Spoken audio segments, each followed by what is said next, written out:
it's almost like putting a mask on, right? So when we do this around our romantic partners, who we presumably, or like hopefully, I guess, like we really love, we really care about, and we want to be able to be ourselves with. We want to be able to be vulnerable with and say, hey, this is what's going on for me. Even if it's not fun for me to have these feelings, even if it's not fun for you to know that I have these feelings, we want to have that ability to share that and be vulnerable. You're listening to In Bed with Science, a sex podcast. I'm Lee Noren, a sex therapist with a Master of Science in Sexology and over 12 years of coaching, counseling, and therapy experience.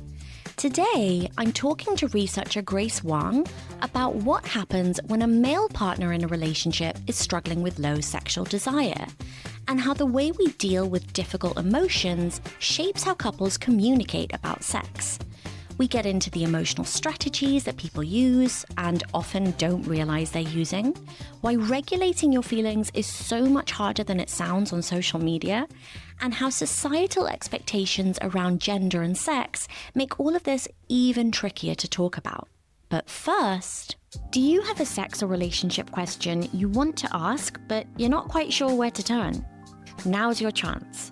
I'm looking for thoughtful, personal questions about things like intimacy, mismatched libidos, emotional disconnect, and struggles with sexual pleasure and desire. Specifically, those messy, non-Hollywood experiences that we all have but rarely talk about. And I'll be answering them in upcoming episodes of the podcast with both compassion and scientific insight. Submit your story or question anonymously, or with your name if you'd like, and it might be featured in a future episode. Now, let's dig in. Grace Wang is a fourth-year clinical psychology PhD candidate at Dalhousie University in Halifax, Canada. In collaboration with a couples and sexual health lab, her research has focused on how emotional, psychological, and interpersonal factors can shape how couples navigate their sexual relationships, particularly as they face new or stressful life circumstances, such as sexual dysfunctions, becoming parents, or undergoing medically assisted reproduction. Grace Wang, thanks for joining me. Hello, happy to be here. Could you start off by telling me a little bit about your background and kind of how you got into this field of research? Yeah, absolutely. So my name is Grace Wang. I am a fourth-year PhD student in clinical psychology, and I'm part of the Couples and Sexual Health Lab at Dalhousie University in Halifax, Nova Scotia. And that's led by Dr. Natalie Rosen, who's my research supervisor. She's a huge leader in the fields of sex and sexuality research. So for me, I actually started in relationships research, so not necessarily sex research specifically. I really liked that. And then when I started my PhD, I really wanted to work with Natalie and then learn a bit more about the clinical side of things as well. So that's kind of why I ended up here. A lot of my research has focused on sexual well-being, so things like couples' sexual satisfaction, how satisfied they are with their lives, how much desire they're experiencing either for their partner or more generally, how distressed or concerned they are about their sex life. So that's kind of been the outcome that I've been really interested in. And I've also been particularly interested in our emotions, right? But also how we manage them and how our partners can manage them. I might get into that a little bit later too. So I'm really excited to chat about some of the findings from one of my studies in particular and just talk a bit more through them. Yeah.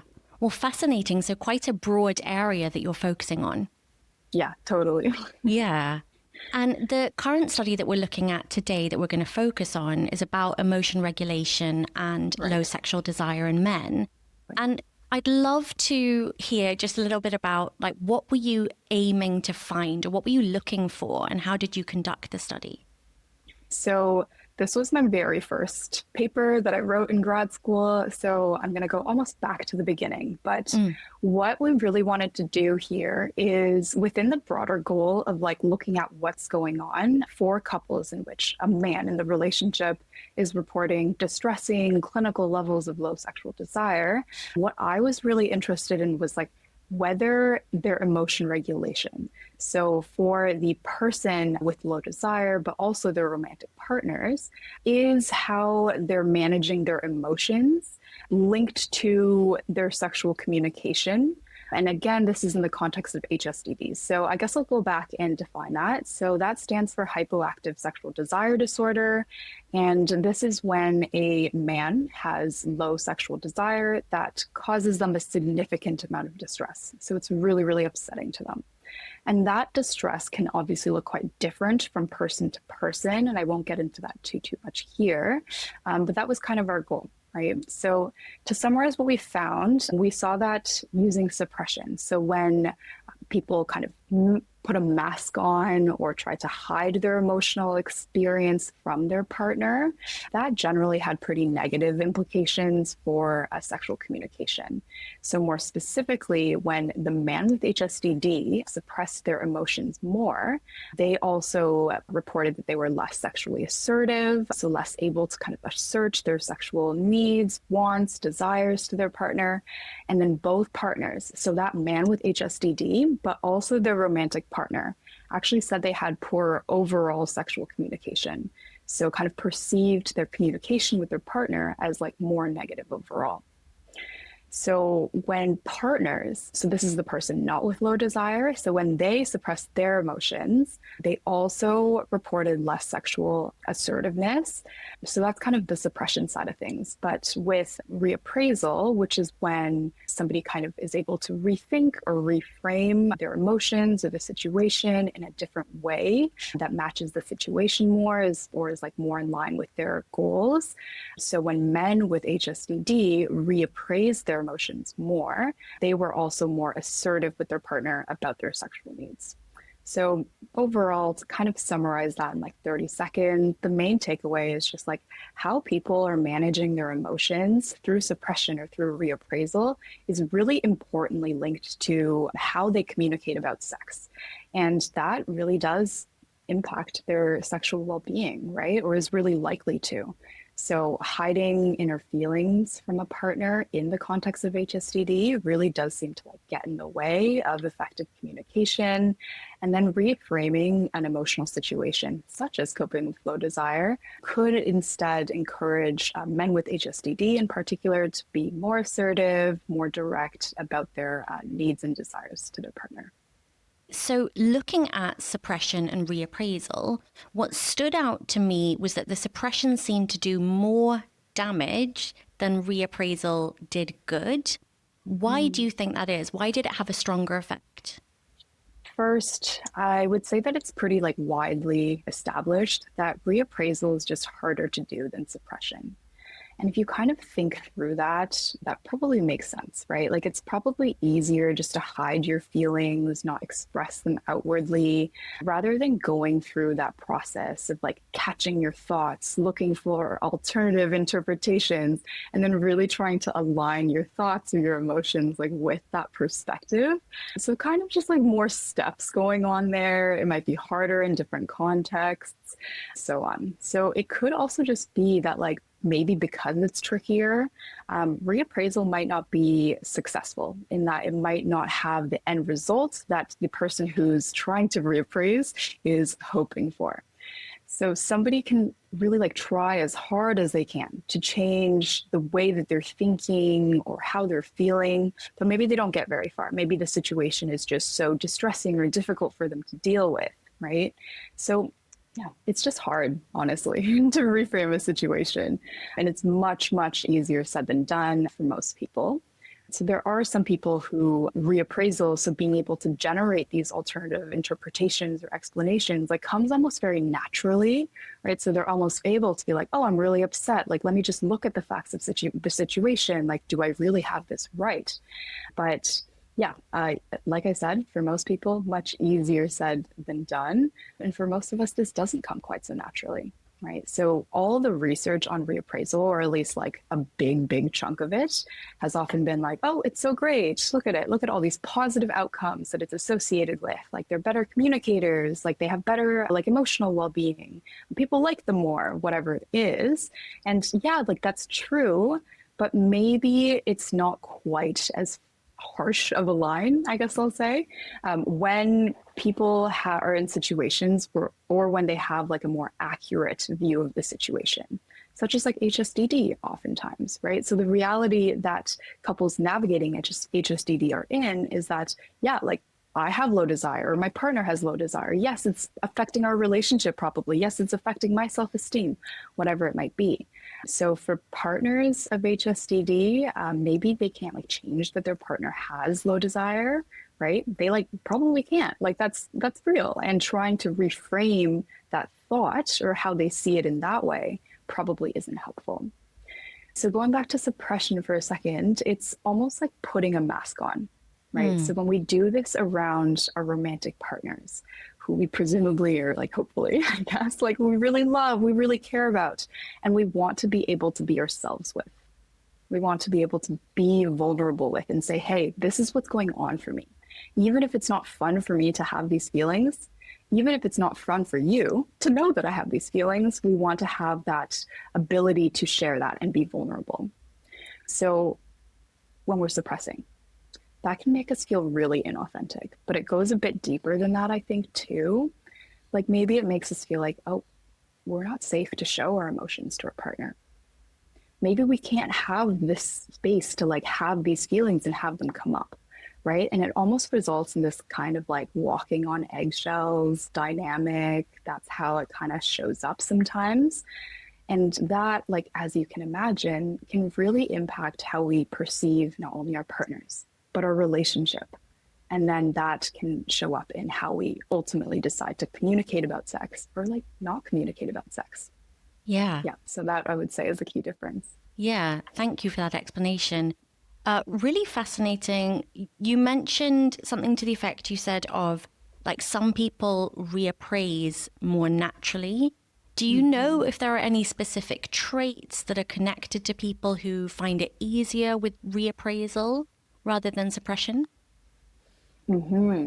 Yeah. And I will say there's a caveat that like we looked at reappraisal, we looked at suppression, and these also do happen to be the two emotion regulation strategies that are just like looked at far more than a lot of other ones, right? So with reappraisal specifically, I would say people who tend to be more flexible in their thinking, how they view a situation. So for example, like they get into a fight with their partner or like somebody else that they really care about. And it's not like, oh, this relationship is over. They don't care about me. They don't love me anymore. But instead it's just like, okay, like let's see what else could be going on. Maybe they had a really stressful day at work, right? And that's a really basic example. But I think this like tendency to like think in black and white ways, it's all or nothing, or to jump to conclusions, or to really zero in on parts of the situation but ignore other details. I would say that doesn't really work well with when you're trying to reappraise. Yeah, so I think the flexible thinking, flexibility as a whole, and also just like the ability to slow down a little bit more. Right. So when something really upsets us, there's almost like this immediate, like, oh, like I want to react. I want to respond. There's an urge often associated with that emotion. And that urge oftentimes isn't what's going to be the most helpful for us in that situation. So for people who are able to take that additional space to say, hey, what is it that I'm actually feeling? What's coming up for me right now? What are my urges? Like, what is this making me want to do? Like, I feel really angry. So what does that kind of, what is my body telling me, or what is my mind telling me needs to be the next step? How do I need to show that? And then kind of that ability to evaluate, like, hey, is this helpful? Right? Will it be helpful if I like just yell at my partner or just go off about how annoying their low desire is or whatever it is? Okay, yeah, probably not. Right. So to even have the space to reappraise, I think there almost needs to be a bit of that emotion regulation almost taking place in the first place, because when emotions are like a level 10 out of 10, intense and distressing, chances are you're not going to have like a ton of success trying to reframe that. Yeah. Oh, definitely. When you were talking, I was almost thinking like, wow, it almost asks of people to have like these high level emotional skills and like emotional intelligence, really being able to understand what's going on in your body and kind of taking a step back, as you were saying, like before you have the conversation, really listening to your body and going, well, what am I feeling? And is it going to be helpful if I lash out right now? And I find a lot of my clients really struggle with that. Absolutely.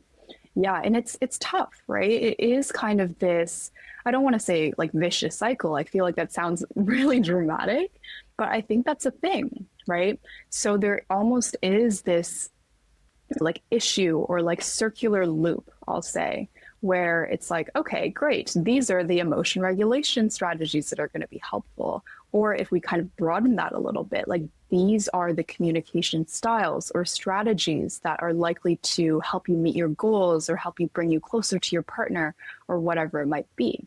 So these are all these great emotion regulation strategies, but they're hard to do and they don't always work. And you have to also see whether that is in line with the situation that you're in, because also like, I don't want to go off topic too much, but then there's this thing where it's like the exact same emotion regulation strategy can be really, really helpful in one situation, but maybe not so helpful in a different situation, right? And that's kind of the complexity of emotion regulation as a whole. Like, unfortunately, I haven't really found any way around it, but it doesn't seem like there's this like, oh, like these ones are so great, these ones are so bad. But generally, like reappraisal specifically is thought of as one that does more good than it does harm, right? But like you said, and like I kind of alluded to earlier, yes, it does kind of require this emotional awareness or ability to be in touch and emotional intelligence for sure. But then how do people develop that if they can't regulate their emotions and then they're getting themselves into situations where they're like constantly getting into fights that are like yelling back and forth, like with their partner or whatnot, because that's just more modeling and more situations that are going to reinforce these like unhelpful behaviors, right? So we almost learn to regulate our emotions through modeling, but also through communications, through having conversations with other people. But then those conversations aren't going to get anywhere if we don't regulate our emotions in an effective way. So that's kind of what I mean by this like vicious cycle that I was pointing out a little bit. But yeah, I think that there's so much validity to that. Couples are not just couples, but like people in general, like are doing the best with what they can. I think that's really important to come back to. And there are kind of these variations in people's natural ability to be in touch with their emotions, know what's going to be helpful, and then actually let that play out. There's been a lot of talk about toxic positivity and positive mindset, a lot about mindset, especially all over social media. And I was wondering, how would you describe reappraisal and how it differs from just like thinking positively about the situation? When I think about positive mindset, what I think of is just like, okay, I'm really emphasizing the optimism. I'm looking only at the pieces of the situation I think are like good, right? Or that I want to look at. And this could be a moment to moment thing, like, oh, I really want to have a positive mindset right now, or how I view this particular situation. But it can also kind of apply to this like more general outlook on life. So like, oh, this person just has a positive mindset, right? They're just so positive, they're so optimistic. And I don't want to undersell that. Like, I think that having kind of a positive disposition, being more optimistic about your life as a whole, that can go a really long way. I think that's super important, right? But how this differs from cognitive reappraisal is that reappraisal instead really involves changing how we interpret a situation to alter the emotional impact that it has on us. And a lot of people hear that and they're like, oh, okay, I need to think about this situation more positively, or I need to focus on the good instead of just concentrating on the bad. Yeah, for sure. A lot of the time that is what reappraisal looks like. I want to make that clear because I don't want that to kind of get lost in things.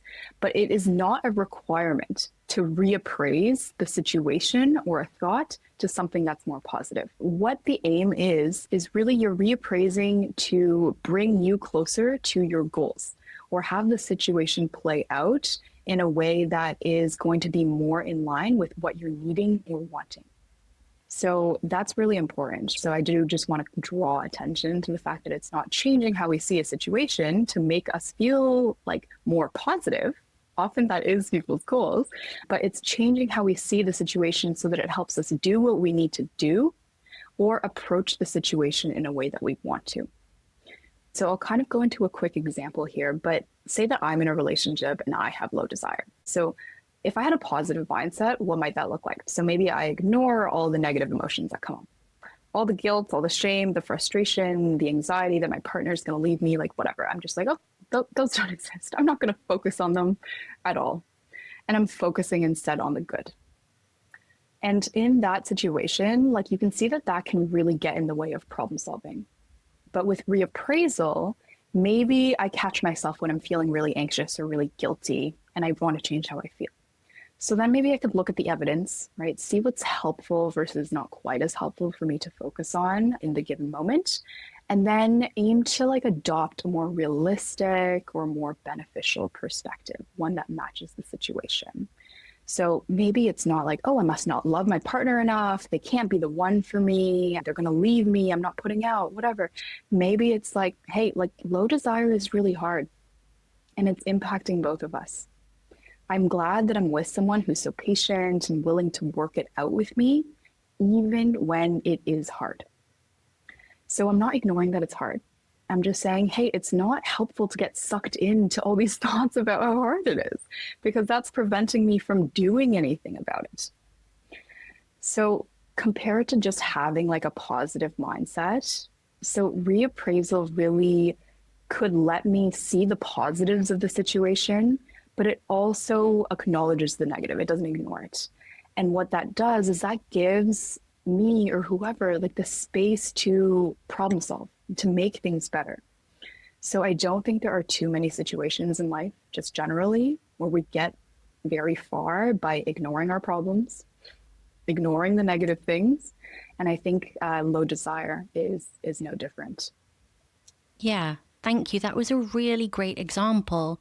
And it almost made me think of it as like, when you think of positive mindset, it's almost like it bypasses the compassion perspective, like having self-compassion, which you get from reappraisal. But when it's just toxic positivity or just positive mindset, there is no self-compassion because you're like brushing it, kind of sweeping it under the rug by not acknowledging it. Yeah. So when we talk about low desire in general in society, it's often thought of and talked about as a women's issue. And I see a lot of men that have low desire. And the background section of your study mentioned that it's about 15 to 40% of men who report low desire. I know it's different depending on what study you look at, but in general, we can say it's fairly common and that very few men seek help. Why do you think that is? Yeah. Absolutely. I think that like first, I just want to draw people's attention to the fact that like 15 to 40% is a wide range, right? Like that's wild. It's not something that's a little bit more like narrow and specific than that, but like such is the nature of men's low desire, right? We just kind of don't know. And those estimates, I'll also say, like a lot of those aren't necessarily like HSDD, where somebody has like these clinical levels of low sexual desire. But this is just like low desire more generally, like experienced challenges with their sexual desire or noticed lower desire than previously or something like that. And again, it varies depending on the study, right? So yeah, like low desire is often perceived as a women's issue. And for me, it comes down to two words, and that's societal norms.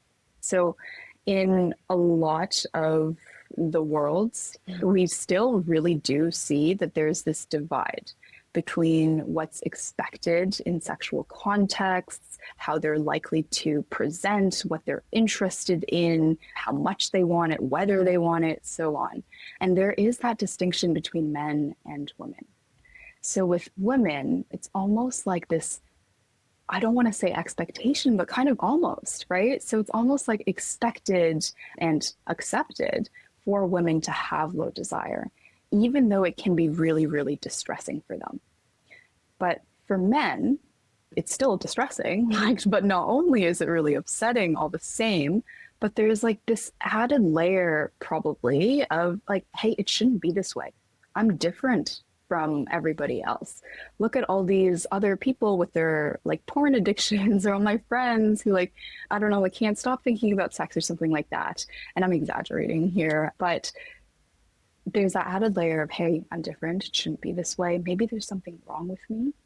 And then on top of that, maybe there's this other layer of this like, hey, I can't tell people that this is something that I'm experiencing because maybe there's this pressure to hide that part of themselves or that part of their experience from other people because it's so like perceived as not normal and not something that they quote unquote like should be experiencing.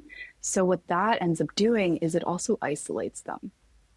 So I think that that really plays into the seeking help piece.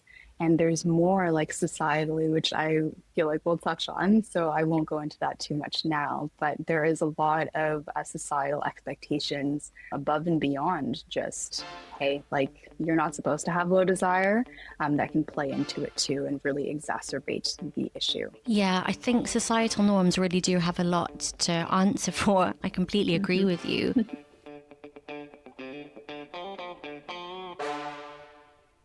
I was also wondering, I mean, when we look at healthcare in general, my understanding is that a lot of men don't seek help for like regular sort of non-sexual health problems either. And so I wonder if it's like that's part of the issue and then it gets exacerbated by these societal norms of that men should always be raring to go and there's something really wrong if you don't want sex.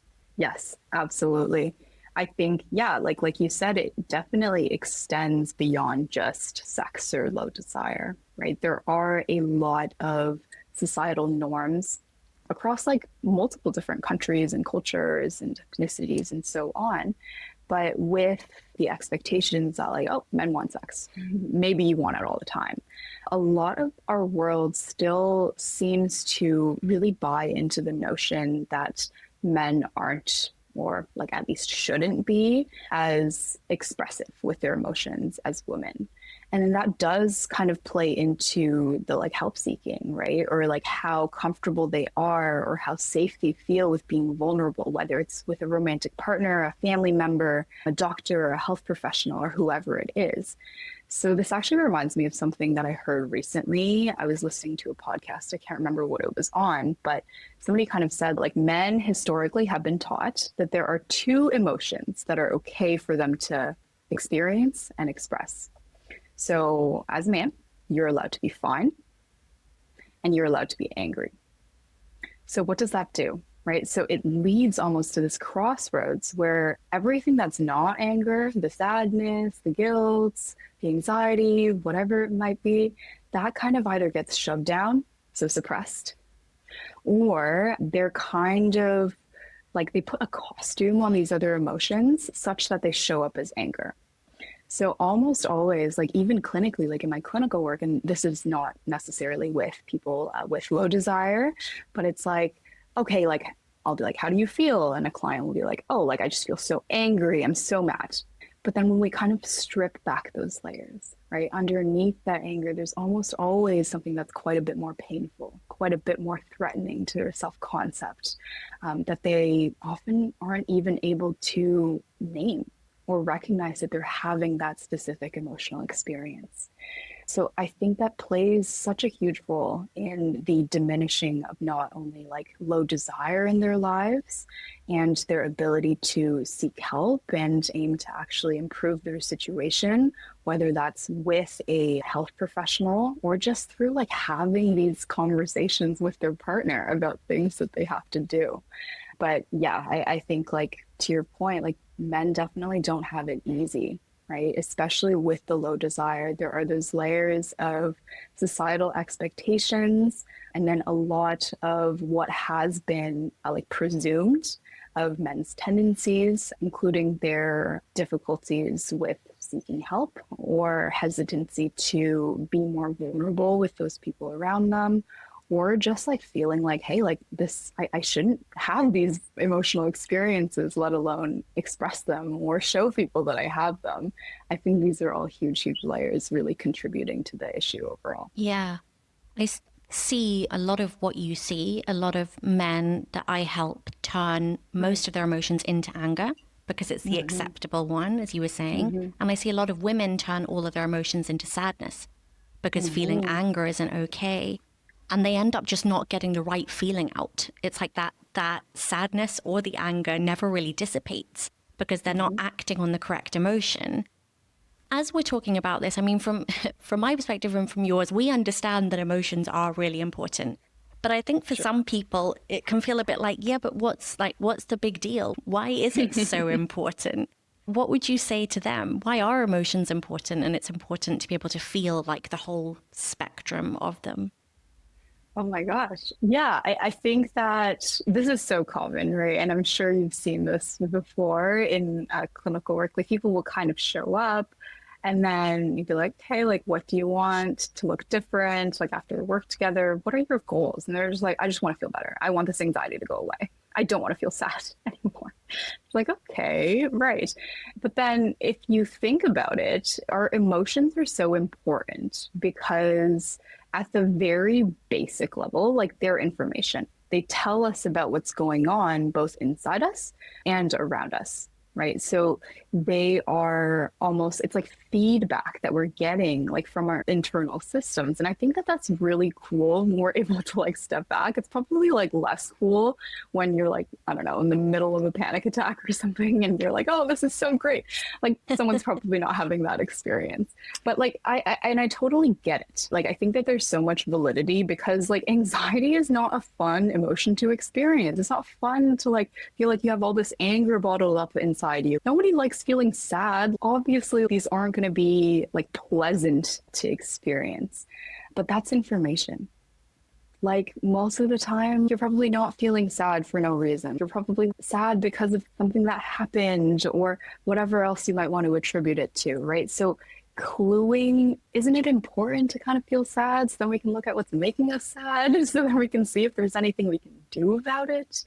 So I would say like that is a huge piece of why emotions are so valuable. And I think the other part of that, which we haven't touched on too much yet, is that they really motivate behavior.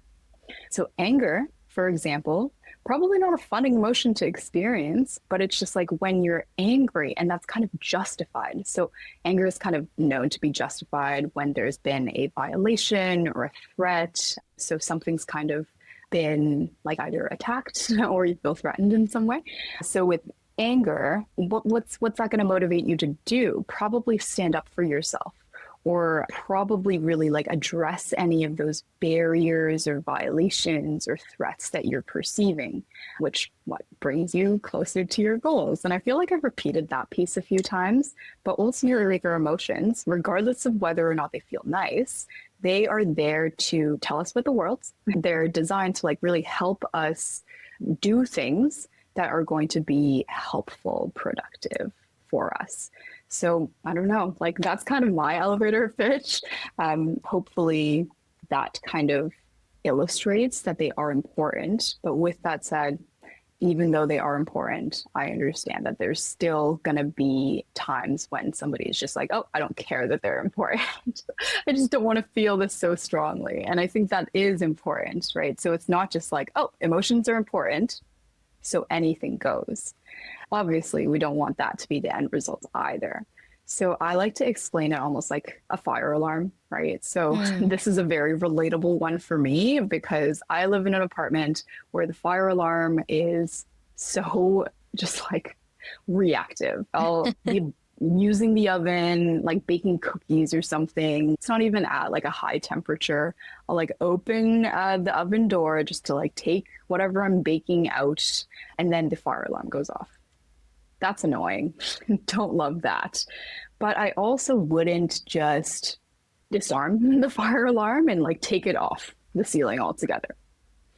And why wouldn't I want to do that? Okay, well, like, and when I explain this to clients, they're like, oh, well, if there's actually a fire, then you're going to be screwed. And I'm like, yeah, exactly. Then I'm going to be screwed. So it's like, why do you want to get rid of your emotions? Because they're kind of, if we're simplifying it a ton, like a fire alarm. right? Like, yeah, you don't want your emotional system to be going off every single time and overreacting to every little like inconvenience or stressor that comes up in your life. But you also don't want to just like never feel emotions again, because then you're not really going to know what's going on, how that's impacting you, and you can't really calibrate or adjust your behavior in response. I think that was a great analogy. I love that. That's really great. So basically, emotions are important information, both to our partner, but to ourselves as well.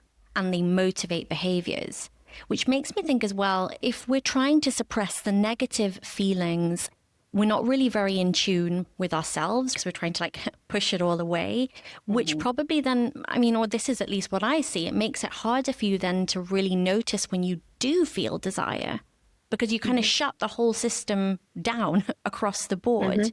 Right. You can't pick and choose your feelings, right?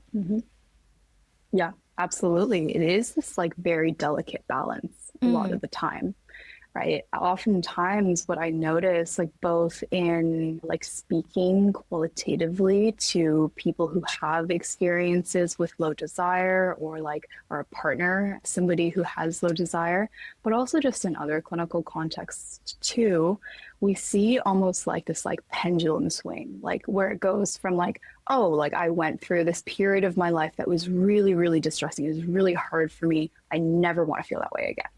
And then instead of kind of swinging such that it's like in the middle somewhere where they have a more balanced emotional outlook and perspective, it almost goes too far to the other side where it's just like shut off, numb, maybe some dissociation from those emotional experiences or situations that bring about those strong emotions, where it's just like, oh, now I feel numb. Now, even if I want to feel things, I can't at all. So it's just like, yeah, like we're out of sync, I would say, with our own systems when something like that happens. And unfortunately, I do think that it is reflected far too often in general, but especially in the context of low desire, because low desire is something that is typically experienced as really difficult, really challenging, whether it is a couple who has had quote unquote normal, whatever that means to them, levels of sexual desire, and then they start to notice these changes in the context of the same relationship, or whether it's somebody who's had maybe like low levels of sexual desire their entire life, but now they're in a relationship and their partner is kind of adjusting to that new situation and context. Like that's something that can be really difficult and impactful because it's sex, but it's also in the context of a relationship. So you're not just thinking about your emotions, but somebody else's as well. And you can imagine for people who maybe feel a little bit more out of sync with their own emotional experiences, or maybe there's this like detachment or numbness there, then it can be really overwhelming when you add their partner's thoughts and emotions and desires and all of that into the mix too. So it really does provide that extra layer on top of that too. I really appreciate you talking about how hard it can be both for the individual and the couple dealing with low desire. I think sometimes when it's spoken about, people can be a bit flippant. They can be a bit like, yeah, low desire, like, why is that a big deal? But I think for you and I, we get to meet the people and you do the research as well that shows us just how hard it is to deal with. I really appreciate you expressing it that way. I think it's such like a foundational part for a lot of people, not for everyone. Everyone doesn't feel desire and attraction, but for those who do, it's like almost losing a significant part of your identity, I think. Right.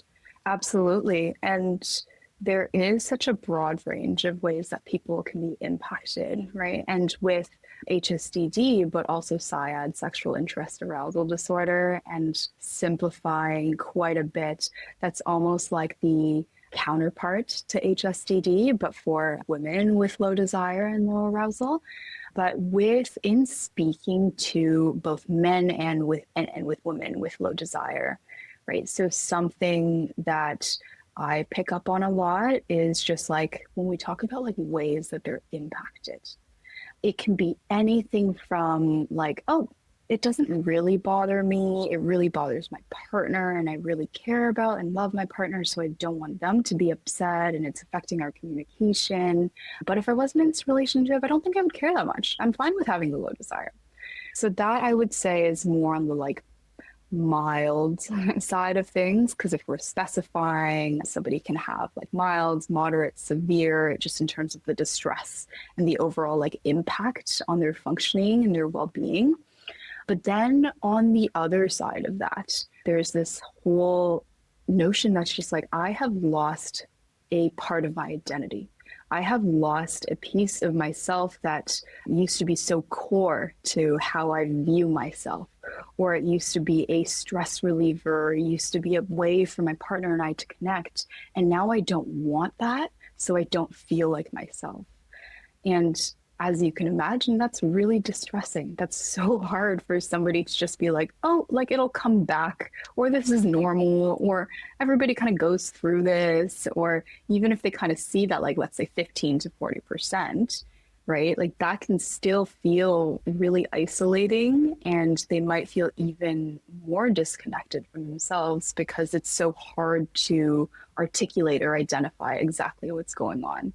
So yeah, like I think it's a balance between, it's great that there's been a lot of attention drawn to low desire in like mainstream media and just like the public as a whole, but also it can kind of set a precedent where it's just like, oh, like try these things, like here are some tips. Oh, it's because your relationship isn't going well anymore. And there's almost like this tendency to kind of like diagnose the problem when I don't know. Sometimes that's helpful. Sometimes it's not. But yeah, I do really want to emphasize that piece, which is just like, yeah, it is a big deal. It doesn't have to be a big deal, but sometimes it is. And when it is, it really does have these huge, far-reaching impacts on not only the person who has low desire, but also their romantic partners and also societally too, if we're kind of zooming out even further. Yeah, thank you. So for the people who find that it is a big deal and that it's negatively impacting them and their partner, what would you say to someone who is like actively suppressing right now and they're doing it out of a feeling of wanting to protect their partner? Because I think that's often what happens, at least what I see clinically. They're not sharing because they want to protect their partner. Little do they know that their partner is kind of seen everything and felt everything anyway. How would you kind of help them feel more comfortable opening up about it? Yeah, I think this is such an important question. I really love this question, actually, because it really comes down to the fact that people are well-intentioned. So to answer this question, I'll almost go back and talk about why it's not helpful to not show our partners what we're feeling, right? And then in that, I'll kind of move to talking about like what we can do, how we can solve it. But going back to why suppression isn't helpful. So why is it not helpful to not be open with our partners, I guess? So when we're with somebody a lot of the time, right, as is the case for many romantic couples, there's this thing that happens where like our emotional systems or nervous systems almost like calibrate around theirs. And that's really cool. So like part of that is being able to pick up on all these like tiny little signals about how they're feeling, what state they're in, so on. And that happens with couples, but also just with like any kind of interpersonal dynamic more and more over time. So such that it becomes almost like automatic, right, at a certain point. So for romantic couples, like we know that couple members who are more in tune with one another's emotions, so more able to pick up on what their partner is feeling in an accurate way. So this is something we call empathic accuracy. So they tend to be better off, right? Better relationship outcomes, emotional outcomes, so on and so forth. And a big part of that for me is that like to help our partners manage their emotions, make them feel better, solve problems, whatever it is, we obviously first need to know what they're even wanting from us, right? If you want your partner to do something different, how can they really help you if they don't know what's wrong or know how you're feeling about it? Right? So we can't help our partners feel less sad or less guilty or something if we don't even know that they're feeling those things in the first place. And with sex, it's obviously such an emotional topic, right? For so many people and so many couples. So emotions are probably higher than they would be if they were talking about, like, I don't know, like somebody not doing the dishes or not taking the garbage out or something like that. And because these partners are probably feeling these like heightened, more intense emotions, it's maybe even more important to allow them that space to share those with a partner. Obviously, in a way that's going to be constructive and beneficial, of course, but easier said than done, which I will circle back to in a second. On top of that, like, I think it's just really unsettling to be around somebody that we maybe know well and just have no idea what's going on, right? With a lot of like, I think it's most obvious in like kids and teens especially, but they'll just be like, oh yeah, like when mom just is like silent, like blank face, like she just like shuts off, that's like scarier, like way scarier than when they're like yelling at me, screaming at me, like going off swearing, whatever. It's in our nature, I think, to just like feel thrown off, unsettled when we don't know where we stand with somebody, because we like to know what to expect. And when we don't, it can kind of feel a little bit like we're almost diving into the deep end, especially if it's a romantic partner who we feel like we should know well and we want to help and we care about. So to answer almost that second part of the question, it's just like, yeah, like people are well intentioned. Often in certain contexts, such as talking about their low desire, it makes a lot of sense that somebody would be trying to be more sensitive to how their partner is feeling. They don't want to hurt their feelings, make them more upset. They don't want, I don't know, to like express their own anxiety in case it makes their partner more anxious, something like that. And I think that that shows like this like level of emotional awareness and emotional intimacy within the relationship where it's like, oh, you care about your partner and you don't want to make things worse. But then it's just like, okay, are you making things worse or are you making things better? Probably a combination of both. And to flesh that out a bit more, what that means is like, I think there are definitely some situations where suppression is helpful, maybe even necessary. I would like go as far as to say that. Like, you can imagine there's like you're trying to have a productive conversation, you notice that you're really angry, and how you express that tends to be maybe yelling or just like looking really angry or swearing or blaming your partner or something like that. Yeah, okay, right? That can probably get in the way of problem solving, right? It's probably not going to make you feel great. It's probably not going to make your partner feel great. It's going to make things worse. Okay, some suppression or some management of how that kind of shows up in the room would probably be helpful, right? But what we want to do is like we want to aim for this balance where we're like limiting the extent to which our emotions are getting in the way of what's going to be helpful, or our emotions are going to upset our partners such that we're not able to like engage in a productive conversation anymore. But we're also not being inauthentic, or we're also not pretending that these feelings just don't exist. So I think in terms of what people can do, I think it comes down to like, okay, let's take a deep breath. Let's try to stop myself from emotionally reacting. So reacting instead of responding, such like you don't give yourself any space. So I'm saying, hey, like take space. You have space. You don't have to respond right away. There's no, I don't know, timer in the corner that's going to go off if you don't like respond to your partner in the next 3 seconds or something like that.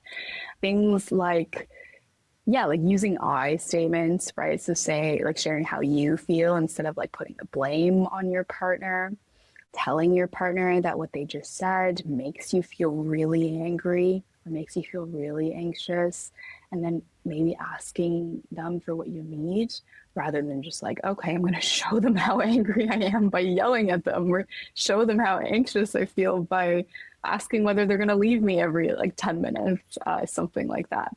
And all of those things, though, like come down to being able to take that additional space, right? Because the more emotional we are, the more intense those emotional experiences are, the less space we kind of feel like we have to react. There's almost this like, oh, there's this emotion, there's my urge, and it's almost like so automatic. But slowing that down and taking that time to even acknowledge, like, hey, what is it that I'm actually feeling? Understand those emotions. Is it fitting the situation? What made me feel this way? What are the different things? Is there anything kind of underneath or underlying this like emotion that is kind of feels like it's really taking over? Doing all of that before expressing those, and in expressing the emotions, thinking about, okay, like, what is my goal here? How can I kind of tailor my expression such that it is more in line with my goals? Notice that I didn't say like, don't express the emotion. I'm saying express it, but like, let's figure out how, right? I think that that all would go a really long way. Yeah, thank you. That's super helpful. So basically, kind of going by what your study said, regulating your emotions first before you then communicate them. And you could do that with reappraisal and then kind of moving forward with I statements and not blaming. And it's almost like not taking your emotions out on your partner, right? Because that's where a lot of couples end up in this. Yeah. Especially, I feel like when they struggle to regulate their own emotions, it's like the argument itself becomes the only way they can deal with the anger, or the only way to feel it and kind of have it leave their body is to kind of yell it out to their partner. Yeah. Yeah, absolutely. And I think that that maybe doesn't get emphasized enough. Like, I think that the message, even maybe so far that we've been conveying, has been like, oh, regulate your emotions. That's important. But it really isn't that easy, right? Especially in moments of high conflict, high emotion intensity, all of that. I think it really is like much, much easier said than done. So there are moments where I'm feeling really emotional and I'm not able to like regulate that in the best way, right? It is kind of this skill that has to be practiced, used over and over and over again to get to a place where they can kind of draw on these strategies during those really, really intense moments, right? So I think there are absolutely layers to it. It's not just like, oh, emotion regulation, do it. Because yeah, great. Yeah, if we could, then everybody would be regulating their emotions, right? Yeah. So for a lot of these individuals, I think it's important, whether it's for their partners or for whoever, like for mental health professionals, like whoever, when they're interacting with people, like understanding and just having that compassion underlying how you're approaching that interaction, where it's like, many people haven't ever had like positive modeling of emotion regulation. They were never told how to regulate their emotions. And it's not certainly not something that we are born knowing how to do. It's quite effortful a lot of the time, especially in situations that are more emotionally evocative or emotionally intense. So generally, I do think it's true that for couples, whether they're coping with a low desire or some other stressful conversation, I think, yeah, they have better odds probably at having a productive conversation when they're coming in with a better ability to manage their own emotions, both parties, both partners. But then it's like, paradoxically, I kind of alluded to this a little bit earlier, but it's just like we learn to regulate our emotions often through what's modeled to us, through parents, through whoever, or through conversations with others that we might have. So, okay, what happens if you're in a relationship and you're like, oh, wow, that's me. Like, I've not really had this modeling. Like, I've actually had the opposite, where there's just been maybe a lot of that screaming emotional dysregulation that I've seen. So I think step one is being more mindful and more present with those emotional experiences.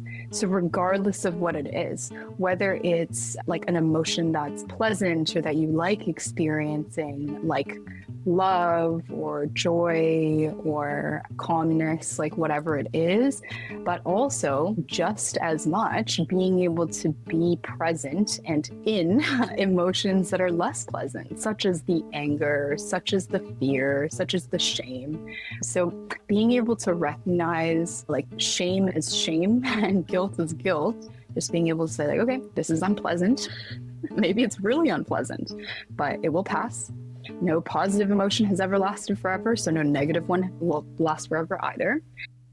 And then at that point, right, once you're able to really like sit with most of your emotional experiences and you're able to kind of differentiate them from each other, and you just like learn about your emotional system, I think, then I would say that like taking stock of those emotion urges, we've talked about a little bit too, right? So what you have the urge to do when you feel really anxious, really angry, really sad, whatever it might be. And this is just like importantly, like not just during communication about your low desire with a partner, right? But other things too.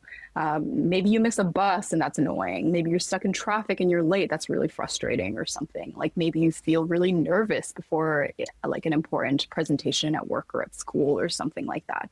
So like the point here is just like there are so many situations that bring up emotions in our lives that are probably going to be less intense than having a conversation about low desire with your partner who you're afraid is going to leave you or something.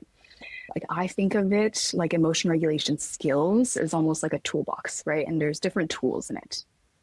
But like just because like a lot of people are like, okay, yeah, like I can reappraise my emotions, I can accept my emotions or whatever.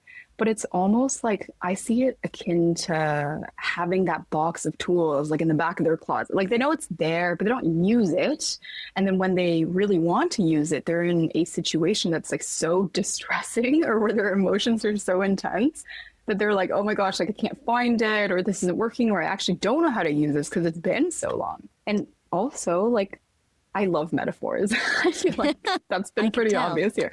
But it's also just like the point too of like having this box of tools is like being able to use it. Like the more you use these tools, the more comfortable you are gonna feel like pulling them out and like trying to use them in different situations or to like fix different things that you haven't worked on before. But I think like where a lot of people might go wrong is they assume that just because they can use like a screwdriver and a hammer or something like that to like hang up a picture frame on their wall, then they're just like, okay, like I've got it. I've got it now. Everything's fine. But that doesn't necessarily like happen. Like that's not always the case. Just because they can hang up a photo frame doesn't mean that they can like use that toolbox to like tackle like much more complicated and demanding home renovations.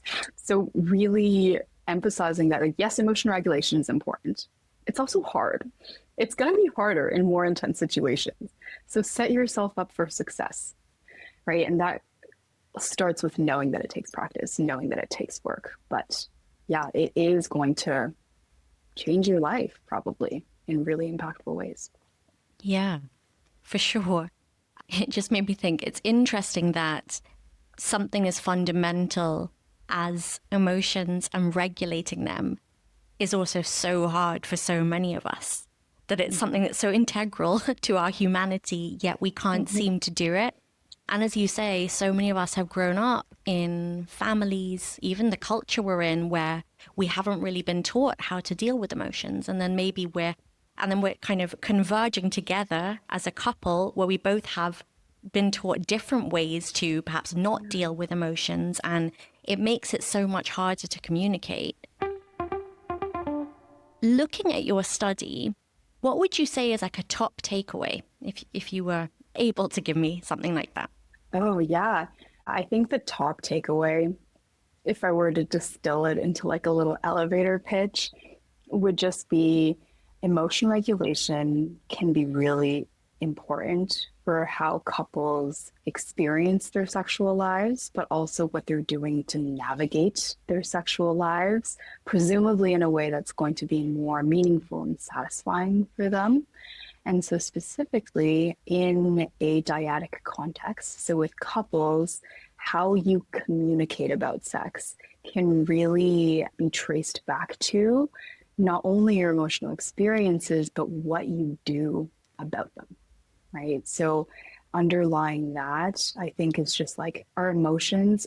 We don't like just bend at will depending on what situations come up in our lives or what emotions come up. There is actually things that we can do to manage these emotions that are either going to bring us closer to or further away from what we want out of that situation or what we want to achieve, whether it's with our partner in our relationship, in our lives, or whatever it is. And that does have an impact. So we do have the power to do things. That is important. It is a lot of work for a lot of us, but really breaking it down and taking these smaller baby steps can really set you up for success and help you not only be more able to manage and feel in control of your emotional experiences, but also help you view different situations in your life in a more balanced, adaptive, accurate way. And then that will allow you to do things like enjoy the things that you like doing a little bit more, be closer and more connected to your partner. And then also like have maybe more effective, productive sexual communication with your partner. And then this is all in the context of hypoactive sexual desire disorder or low desire in couples. But there's no reason why this wouldn't extend to individuals and couples' daily lives, particularly when they're navigating situations that are really challenging or stressful. How can people keep up to date with your work if they've liked this conversation? Yeah, great question. So I am happy to answer any follow-up questions. I do have further research. A lot of my work, as I said in the beginning, does relate to emotions, emotional processes, emotion regulation. So our lab website, which I will provide the link of, is contains a list of our recent publications. We also maintain a regular blog where grad students, postdoctoral fellows, research assistants, volunteers, we kind of write up the results of our study in a digestible way, just so it's accessible to the public. And then we also make infographics and share those pretty regularly on our Instagram account too, which is just Cash Lab. So yeah, I would say those forms would be the best way to keep up with not only my work, but the work of our incredible other grad students and research team. And yeah, I'm also happy to take any questions and would love to chat further about any of this work or these ideas.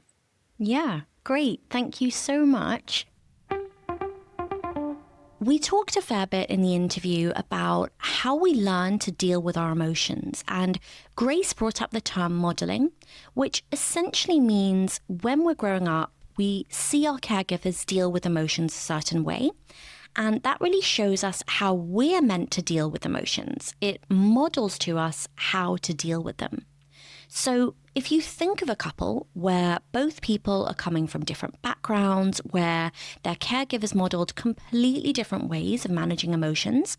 So for instance, maybe one showed that you shut down when you get really heightened emotions and you leave.